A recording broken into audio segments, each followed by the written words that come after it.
Hello everyone, and welcome to this explainer on behalf of Forge College. I am seriously so excited to be guiding you through today's topic. So right now, we're navigating through our Solidity from Zero track, specifically looking at the Introduction to Solidity and Basic Syntax course. And we are right in the thick of the Leveraging Events and Logging Mechanisms module. If you've been following along with us, you know we've already covered a ton of ground. And today's subject, why events matter in Solidity? Well, it's going to be one of those massive aha moments in your Web3 development journey. Okay, let's dive right into this. But first, we need to do a really quick pivot. In our last lesson, we were deep, and I mean deep, in the woods of functional programming patterns in Rust. We were talking iterators, closures, strict memory safety, the whole shebang. Well, take a deep breath, because today we are teleporting right back to the land of the Ethereum virtual machine. We are back in Solidity, and we're shifting our mindset away from Rust's functional paradigms and over to the EVM's event-driven architecture. And that brings us to the big question. This is the fundamental problem we actually need to solve today. How do isolated smart contracts talk to the outside world? Seriously, think about it for a second. By design, a smart contract is essentially a black box. It just sits there on the blockchain, crunching numbers, updating its internal state, entirely self-contained. But if a token transfer happens, or say a multi-sig wallet approves a transaction, how does your front-end web application actually know about it? Does it just sit there and blindly guess? Of course not. We need a way for these contracts to efficiently communicate outwards. Let's start with Section 1. Contracts need to talk. Off-chain communication. Moving right along to Section 2. Blockchain postcards, the mental model. So, instead of writing to permanent, on-chain storage just to notify an app that something happened, which, let's be real, is incredibly expensive, we use events. If you take absolutely nothing else away from today, remember this metaphor. An event is essentially a one-way postcard sent from your smart contract to anyone who happens to be listening off-chain. Your contract writes the postcard during a transaction, drops it in the mail, and totally forgets about it. This saves massive amounts of gas while still perfectly signaling to the outside world that a specific action just occurred. So, if we're sending all these postcards, who exactly handles the mail? Well, in our blockchain world, the post offices are the transaction receipts and the block data. When your contract emits an event, that log gets attached directly to the transaction receipt for that specific block. The mail carriers, which are the node operators and indexers out there like the graph, they store these postcards in the post office. Then, off-chain services, like your decentralized app's front end, can essentially subscribe to the post office and say, hey, let me know if any postcards arrive that match this specific description. Which brings us to Section 3, Anatomy of an Event, inside the postcard. What does one of these digital postcards actually look like up close? Well, here's the exact blueprint, and it's broken down into 3 main components. First up is the event signature topic. This is basically the Ketchuk 256 hash of the event's name and its parameter types. Think of it as the postage stamp that quickly tells the indexer, hey, this is a transfer event, or this is a vote cast event. Next, we have the indexed topics. These act like the recipient address on the front of the postcard.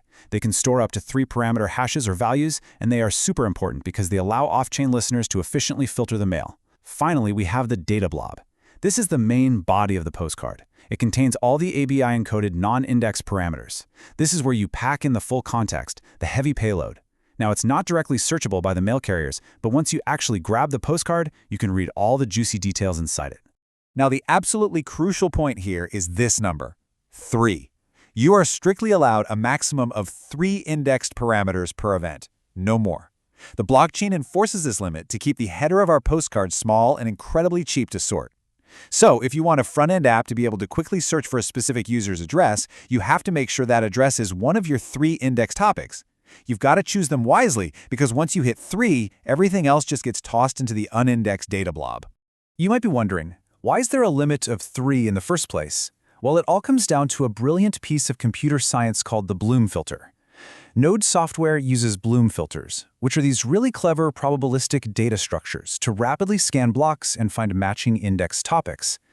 Instead of the mail carrier having to manually read every single transaction in a block to find your specific postcard, the Bloom filter allows the node to say with absolute mathematical certainty, is there a postcard for this address here? No? Great, skip the whole block. It's literally lightning-fast sorting magic. Let's look at a real-world scenario in Section 4, the transfer example. ERC20 token transfers. To really cement this whole concept, let's think about what happens every single time you send an ERC20 token on Ethereum. you are generating one of these postcards. This brilliantly illustrates the exact chronological life cycle of how an event is born in your code. Step 1. Your required checks absolutely must pass. The contract has to verify if you have enough balance and if the recipient is valid. Step 2. The state mutates. The contract literally subtracts the tokens from your balance and adds them to the receiver's balance. Step 3. Only after all of that is totally successful does the contract fire the emit transfer event. It writes the postcard and drops it in the mail. Because think about it, if you emit the event before doing the math or before the security checks, you risk sending out a postcard for a transfer that never actually happened.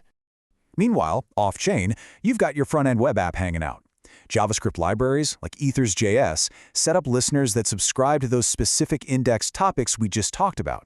Your JavaScript code essentially whispers to the node, hey, keep an eye on that Bloom filter. If you see a transfer event where the to address matches my user's wallet, grab that postcard, decode the data blob so we can see the exact amount, and pop up a notification on their screen immediately. It really is a beautiful, seamless handoff from the blockchain straight to the traditional web. Let's wrap up the technical details with Section 5, Rules and Gotchas. Watch out for these. As incredible and efficient as events are, there are some pretty strict rules and painful gotchas you absolutely need to be aware of. First up, and this is a big one, reverted transactions produce 0 logs. None. Let me paint a picture for you. You do some complex math, you emit a beautiful event, but then on the very last line of your function, a require statement fails and the whole transaction reverts. What happens to your postcard? The EVM post office ruthlessly intercepts it, shreds it, and throws it straight into an incinerator.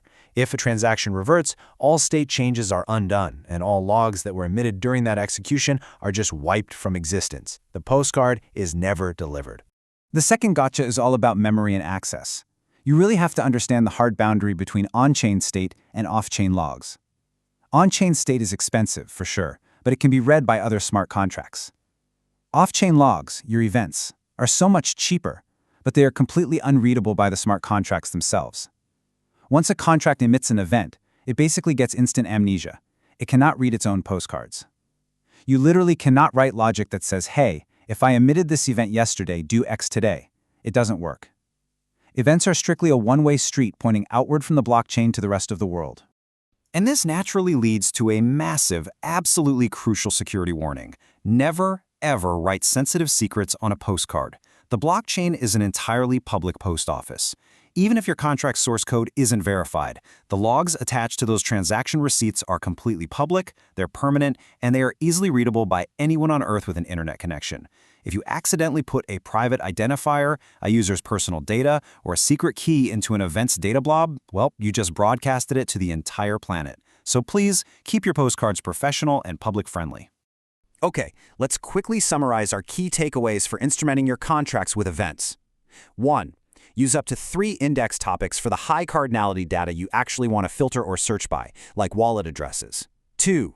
Use the unindexed data blob to store the full context, the amounts, the strings, all those extra details that are fetched after you get a hit. This balances your gas costs perfectly. And 3. Use events to build lightweight audit trails and debugging breadcrumbs. They are honestly the ultimate tool for proving exactly what your contract did, without paying the massive premium of storing that proof in the permanent state variables. So the only question left for you is, are you ready to start writing and emitting your very own events? Because in our next lesson, we're going to roll up our sleeves, look at the exact syntax, and practice declaring and firing off these postcards in real Solidity code. I really hope this explainer helped demystify exactly why events are the absolute backbone of off-chain communication. Thank you so much for joining me today on behalf of Forge College. Be sure to visit our website at forge.college to learn more about this subject, access the next lesson, and explore tons of other amazing Web3 related topics. Keep building, keep learning, and I will see you in the next one.